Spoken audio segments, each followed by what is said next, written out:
Hey Gearheads, and welcome to Garage Talk. I'm Corey, and that is the most affordable Mercedes EQ product. That is the 2023 Mercedes EQB 250 Plus. Based off of the gas version of the GLB, this EQB 250 Plus is their most affordable electric option. In this video, I'm going to take you on a quick tour, show you around, see how it compares to the other dedicated EQ vehicles. Stay tuned.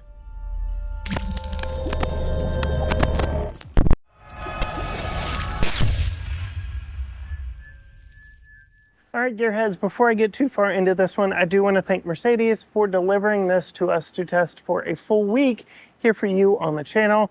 This is quite a fun and quirky little vehicle that I can't wait to show you around, but since I have the hood open, I will go ahead and call out there is no prop rod on this. That is a gas strut holding it up, which is rather nice when you get into the $60,000 price range of our tester here.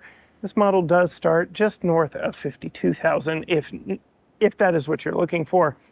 This is based off of the GLB platform, which is their gas-powered subcompact SUV. But as you can see, there is no gas engine underneath here. There's just all the electrical components to make this thing work. And this being the 250 Plus version, it rides with a 7.5 kilowatt hour battery, a single front-mounted front-wheel drive electric motor, and it produces 188 horsepower and 284 pound-feet of torque, all put down through those front wheels. Good for a Mercedes claimed 8-second 0 to 60. We'll talk more about that when we get behind the wheel. This being the 250 Plus, there are two models above it, the 300 and the 350. Both of those are all-wheel drive. Both of those get more power. The 300 gets 225 horsepower and 288 pound-feet of torque and can do 0 to 60 in 7 seconds. The 350 gets 288 horsepower and 384 pound-feet of torque and can make the run in 6 seconds. So all around, a very good platform that you can stair-step up into something a little more athletic than this one. This one really is the more affordable option and would be a great first step into electrification by somebody very familiar with the Mercedes brand. I will go ahead and call out charging while we're talking about power and things under the hood. It can DC fast charge at 100 kilowatt and can do 10 to 80% in just 32 minutes at 100 kilowatt charger. You can charge it at home at 240 and it'll do a rather respectable 10 to 100% in just 7.5 hours. Mercedes estimates with the EPA a 245 mile all-electric range on this model. Speaking of charging, now would be a good time to talk about our sponsor for this video, and that is Lectron EV chargers. Lectron supplied us with this VBox 48 amp wall charger that has allowed us to charge all types of EVs here on the channel, including our EQB 250 with its J1772 plug and 48 amps and 240 volt charging technology. This thing charges our electric vehicle fleet up quick, especially once it gets going right after plugging it into a vehicle. You can see that this one is charging at just over 40 amps for our EQB. And if you want to get one for yourself, simply check out the link down in the comments below. Closing the hood, we can see the unique lighting signature of the EQB. Yes, much like the other EQ products we've tested from Mercedes, this gets that LED light bar going all the way across the front. That is one telltale way to know that this is not the gas-powered B version, but the EQB, not the GLB. Another telltale is this blacked out, fully filled in black plastic grille. No need for airflow to cool a gasoline engine. We've simply got the lower cooling for the battery and keeping the electric motor cool. But all around, a fairly similar design to its gas-powered brethren, other than those lighting elements and perhaps these very wheels here on the side, you'd be hard pressed to tell that this is anything but the gas-powered version of the GLB. Speaking of these wheels, they are very nice 18-inch wheels. They are wrapped in Pirelli Scorpion Zero tires, which are an all-season tire, and I had P0s on my 2012 Camaro SS. So we'll get into these tires in a little bit when we actually get behind the wheel, but these are two 35-55 R18-inch tires wrapped around, again, these very aero-friendly 5-spoke wheels. Not my favorite design, but I'd say they look better than the AMG EQE wheels that we had on the last Mercedes EQ product. Coming around to the side, we can appreciate the boxy styling of the EQB, very much like the GLB, which we have had here on the channel before. If you're watching on YouTube, I'll go ahead and link that up in the corner. But boxy is in right now. I would very much compare this to a Ford Bronco Sport in size and in boxiness. It is a cute little SUV for sure. One interesting thing about this small, compact crossover is that it is available with 3 rows of seats. Our current version only has seating for 5, but for $1,250, you can add on a couple of seats back in the back, which will, of course, decrease your total cargo volume. But yeah, you can get 3 rows in this cute little SUV, so can be a 3-row if you need it. Nice little styling line right here, this little bump up on the rear window that just gives a unique design characteristic as you move around to the back. And you can see we've got LED lighting back here, LED lighting up front, LED lights all the way around in this one, which are very nice. This is a power-operated hatch. You simply just push in on the Mercedes logo, much like on other products that we've tested from them, and it opens the power hatch to a 20 cubic foot cargo storage area. So I did mention you can opt for a 3rd row of seats, which would decrease the cargo space from 22 cubic feet, as we have here, to 10.7 cubic feet behind that 3rd row. But again, 22 as we sit here. If you fold the 40-20-40 split bench 2nd row seat down, you open up a quite impressive 61.8 cubic feet of storage space. So that is rather nice as well. And those seats do fold down rather nicely, but you cannot do it from back here. You have to do it from the side up front. You can see it is large enough for our biggest set of luggage and does have a optional roller shade that completely covers all your cargo. We're actually able to put our full 3-piece set and my backpack back here, all with these seats up and underneath this cargo shade. So very impressive with the amount of cargo space. I dub most of that due to the fact of its very boxy shape, and so they really make the most of the cargo space back here. But I find it very hard to see a 3rd row of seats back here. It would be a very tight fit, but I'm gonna go ahead and pull the luggage out back here and do my best in this dim lighting to show you what you get in lieu of the 3rd row seat. You do get a false load floor. Open it up. There is the Mercedes-Benz charge cable. This is a foam floor here, so it does a good job of absorbing sound, but no spare tire in here. We do get a first aid kit, and you can see we've got some tools to go about changing a flat. Come out to me here. I am 5'10" underneath the hatch, so typical about 6-foot opening here on this one, and that is where you will find the buttons to lock it and to close the hatch as well. So some vertically challenged people may not like that, but that is where those buttons reside to close it. You can also close it from the key fob. Now, I normally don't climb under vehicles, but since I mentioned the foam not really coming out for a spare tire, I did want to show you there is no spare tire underneath here as well, which also brings to account all the changes that Mercedes made for this to be an electric vehicle. That 70.5 kilowatt hour battery does ride underneath here, and you can see just how smooth the undercarriage of this vehicle is. We do have 4-wheel independent suspension, MacPherson strut up front, a Multilink back here in the back. Before we get in this one, I did want to show you the key. Typical more affordable Mercedes key. This isn't the same as the EQE that we tested or any of the S models that we've tested, but an outgoing Mercedes design key. Rather small, slim, fits in a pocket or purse very nicely. You get lock, unlock, hatch release, and hazards right there. No remote start from the key fob. You had to do that through the app, which unfortunately we do not have access to on our press vehicles. This does have passive entry, so you can just keep it in your pocket or purse.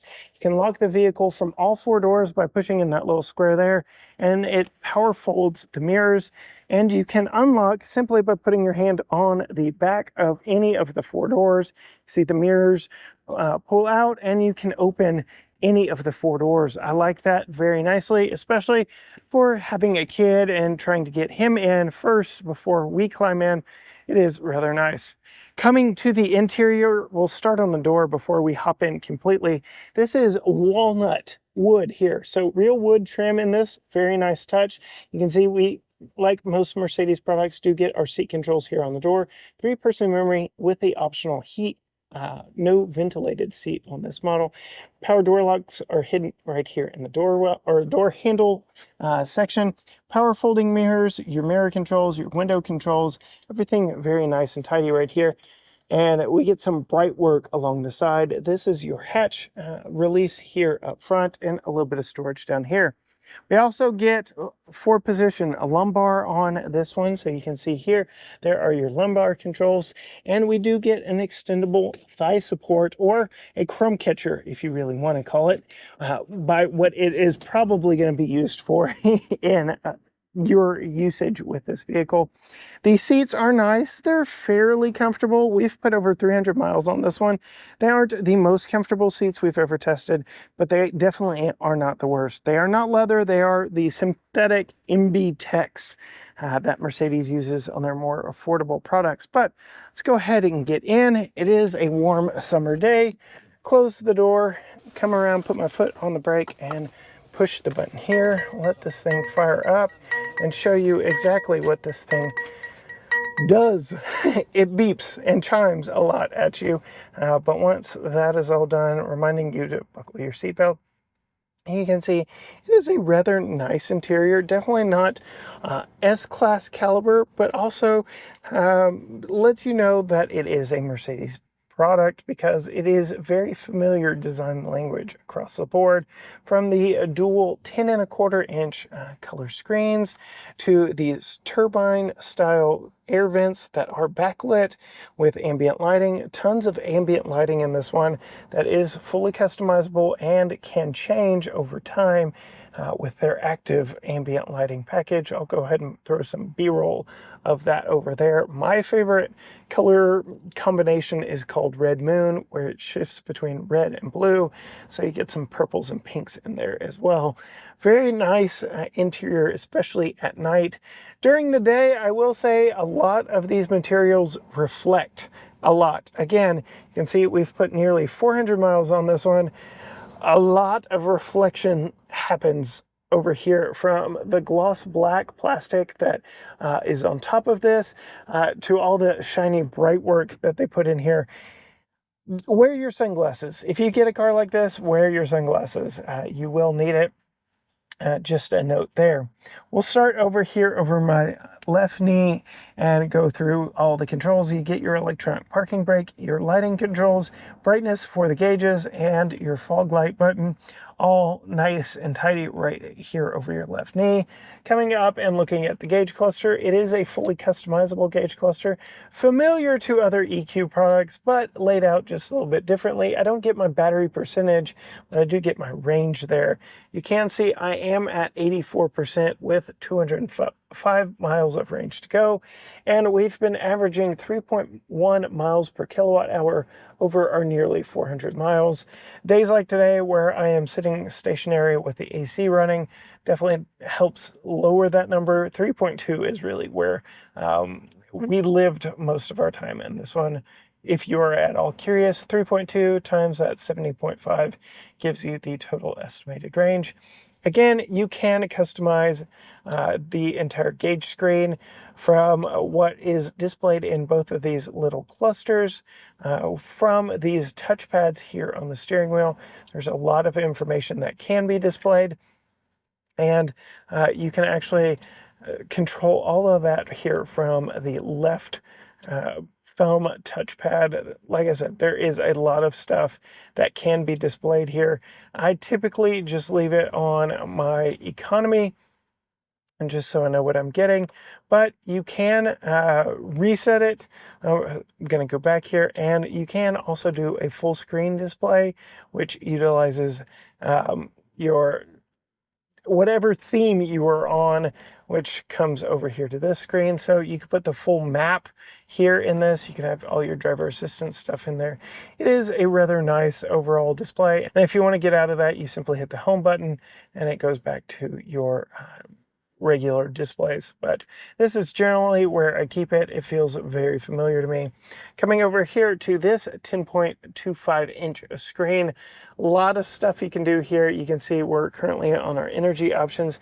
It is a touch screen with rather good reachability, but Mercedes also gives you this trackpad here, much like the last E-Class that we were in, so you can control it from the touchpad. Lots of different settings you can go through here. It is rather quick and snappy, and it does support Apple CarPlay and Android Auto, but if you've guessed by the fact that I've got this charge cord plugged in here, I'm actually going to plug my phone up because it is wired only Apple CarPlay, and interestingly enough, it does not take up the full screen here, so we get a much smaller Apple CarPlay screen here with screen real estate kind of left unused here on this model. Very curious. That seems like it would be a software issue. Why Mercedes does not give you a full screen Apple CarPlay there, I do not know, and I said her name, so she's trying to help me, but that is an interesting touch there. With all of these vents facing you up here, you do have dual zone automatic climate control, which works rather nicely. You do get a Qi wireless charger down here with a little arm that holds it in place so it's not going to bump around, though there is still going to be a gap in between your phone, so this really just keeps it from flying out in the event of really bumpy situations. I will go ahead and say this is not my favorite interface for plugging in a charge cord because this is the most finicky. I just pushed it a little and it's already disconnected my Apple CarPlay and it's having to restart it. So our test vehicle has just over 3,000 miles on it. And this is a super finicky charge cord. I have not liked it in our time because anytime I put something here in the cup holder, I was likely to bump that. So not my favorite overall. We do get a few quick access buttons here from our camera and parking sensors. This thing will park itself. But you can see here, we do have a wide angle rear camera and a typical backup camera here in this one. No 360 cameras in our model here, but yes, this thing can actually park itself. We get quick access to all the normal driver assistance tech in this one. A customizable button here, map, navigation, radio, media, telephone. You do get a nice roller wheel here. I like that. If you're not going to get a knob, give me a wheel. And then of course your trackpad. I like having options, so I'm not completely against this trackpad. It has come in nice. I've used both the trackpad and the touchscreen without fail. You do get a split opening center console here. You can see additional USB-C ports in here for charging. So these do not interface with the Apple CarPlay. It is only this one up here. Again, not my favorite location placement for it. Rather small center console, but this is a padded lid here, so that's nice. And then we get a rather nice glove box here with a little shelf up here for some items that you might want to keep. It is hard plastic all the way around, so if you put something hard in there, it will rattle around. And then I already told you about these seats up here. We do have some lighting controls up here. We also have access to our dual pane skylight, which has 2 rollers to it as well, so it opens up rather quickly. You can see we've got it in vent mode, or I can pull it back and open up this very large pane of glass. So that is a nice touch, though you can see it doesn't open all the way. And simply pull that. With that glass roof, you can see I still have plenty of headroom in this. Again, going to that boxy shape, boxy design of this vehicle, they make the most of the space. This feels like a much larger vehicle than its size class would lead you to believe. I'm not saying it's a large vehicle, it feels larger than its size class would lead you to believe, which is a nice segue to seeing just how much space is behind me at 5'10". I already showed you the back doors or our passive entry as well, but very easy to open and get into. You do get some niceties back here like lock and unlock and your window controls. No sunshades back here in the back, but I will go ahead and call attention to the fact that you do get a sliding second row seat, and you do get a reclining seat, and you do get outboard lower latch points for child safety seats. If you want to see me install that child safety seat, be sure and subscribe, because I do that on every family review we do. Coming around to me, I have this seat in its most upright position. It's not very comfortable, but you can see I still have a little bit of headroom. That little tether right by my left hip does allow me to recline. This is a much more comfortable position. Sitting behind myself at 5'10", I still have plenty of room back here. There is a nice cutout here on the hard plastic seat back with a couple of map nets on the backs of both of these seats, so that's a nice touch as well.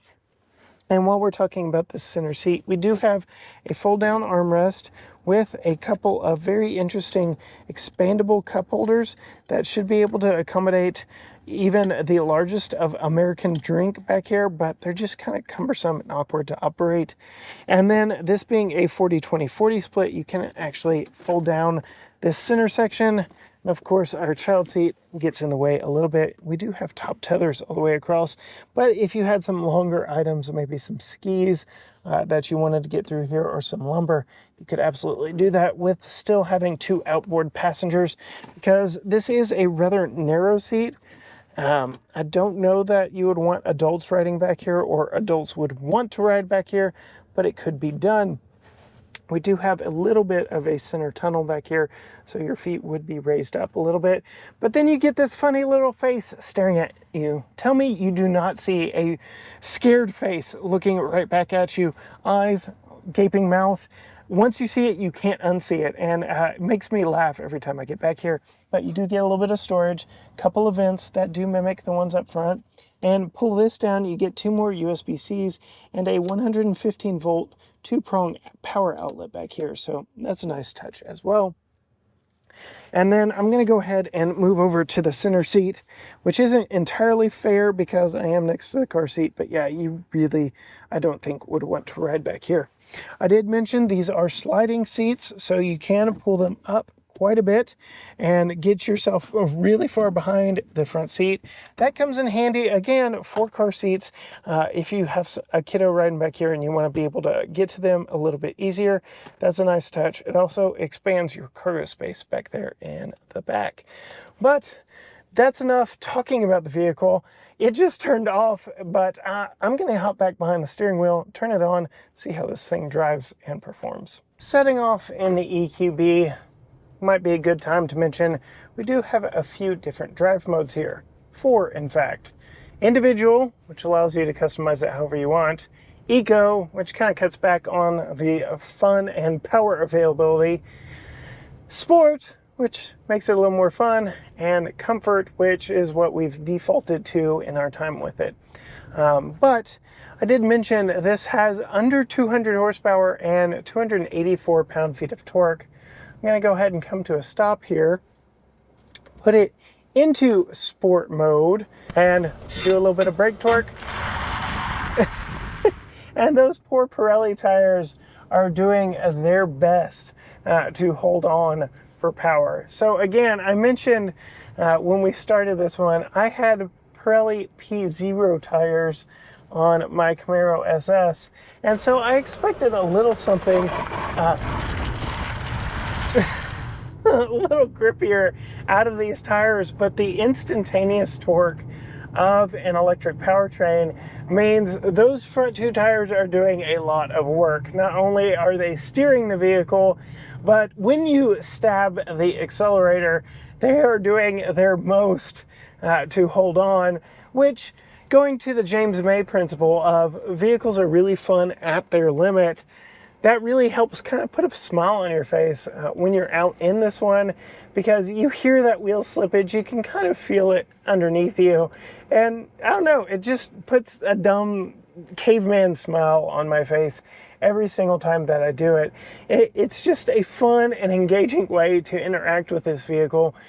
And since its 0 to 60 time is a rather slow 8 seconds flat, it's not like this is an overly just joy to drive.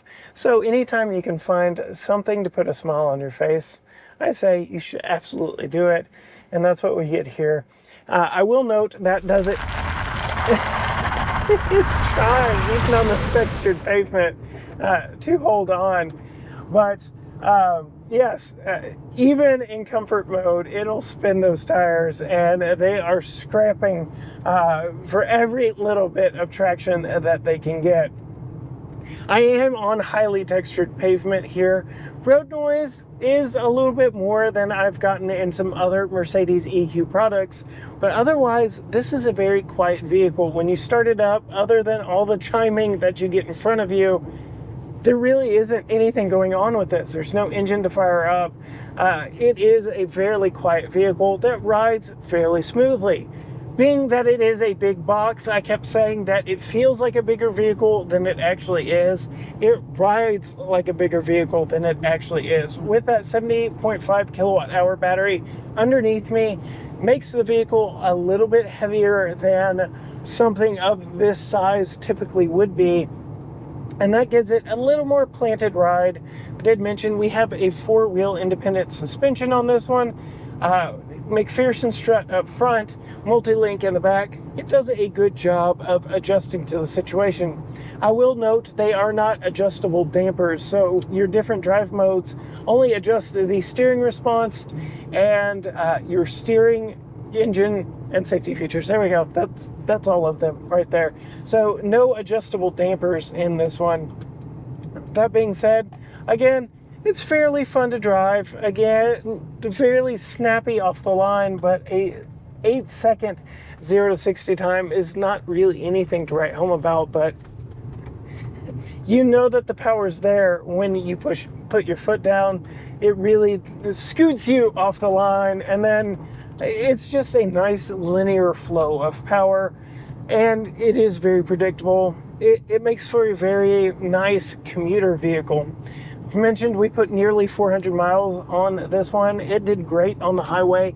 I'm actually surprised Holly allowed us to take this on a work trip of hers because she was on a tight deadline, and we were pushing the 250 miles of range that I know this thing has on a full charge, but it worked out for us. So we were able to get from East Texas to Central Texas with 60 miles of range to spare. And luckily our destination did have some destination chargers. So we were good to come back home in a few days when the time was ready for us to do that. I will mention there's a lot of regenerative braking on this, and it is not like your typical Mercedes EQ product. It always comes with a standard amount of regeneration. Every time you start the vehicle, it is in its normal level of regeneration, which if you watch this drive computer, you can see it starts putting power back in the battery as soon as I lift off the gas. Not a true one pedal, but it will slow you down in stop and go traffic fairly easily. You get these paddles on the back of the steering wheel to adjust that regeneration, and you can take it off completely and go fairly into a full like gas car equivalent coast mode here in Drive Plus. You can also hit the minus and go to Drive Minus, which goes into its massive most regeneration, which is a little more one pedal drive like in behavior, though still not really bringing me to a full stop rather quickly. It's definitely something you've got to get used to. It is a different experience all the way around. I will say the regeneration, the braking across the board on this vehicle is a little all or nothing. Even with the automatic regeneration turned completely off, just slow motoring in parking spaces and the like, I've felt like even the normal brakes on this are all or nothing. I don't know if the fact that this is a front wheel drive electric vehicle with regeneration is to blame or what, but it's a little hard to feather on the brakes at slow speeds, and you'll find yourself kind of jerking to a stop more often than not here in this EQB 250 Plus. It hasn't been my favorite electric vehicle. It's not been bad, it's just not been my favorite. It's not quick. Well, it is quick. It's not fast. We'll put it that way. And given its boxy shape, while we were on our road trip, it is a little road noisy with wind noise as well. So not only do you have road noise, but you get wind noise from its boxy shape, and you don't have an engine drowning that out with the hum from underneath. So there's just a lot of compromises you make to get into the most affordable Mercedes EQ product. I've liked the other EQ products we've driven. Those have been ground up builds. This being based on the gas-powered GLB platform, you make some concessions. I would really like to sample the 300 or the 350 with its all-wheel drive. I think that would be a little more fun to drive than this front-wheel drive one. They do accelerate quicker, 6 seconds at their best, and I don't know that you could get that wheel slippage in the all-wheel drives that you do here in this front-wheel drive model. So it may take away a little bit from the fun. I did go online and spec out my favorite. While this EQB platform starts at 52 and some change, this one that we're sitting in is just over 60,000, and optioned how I would want one, the 350 with a few options on it, you're really flirting with 75,000. And the most recent $75,000 electric vehicle that we had was the Genesis Electrified GV70, which I would absolutely take over this one.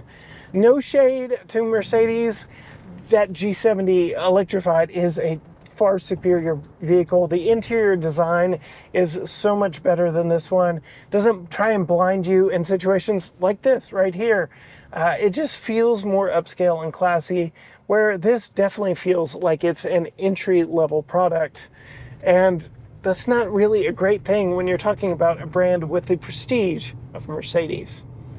Well, that is it for my solo time here with this one. If you want to see what the entire family thinks, be sure and hit that subscribe button and ring the bell so you see our family review when it drops later this week. Find us on all social media platforms: Facebook, Instagram, Twitter, X, TikTok, YouTube. Everything is at GT Garage Talk, or you can go to gtgaragetalk.com. We have started a second channel that focuses on high-end sports cars and premium luxury vehicles. Sadly, I don't think this one quite fits that criteria, but you can go check that out on YouTube at GT Premium Reviews. As for me, here in the 2023 EQB 250 Plus, until next time, gearheads, bye.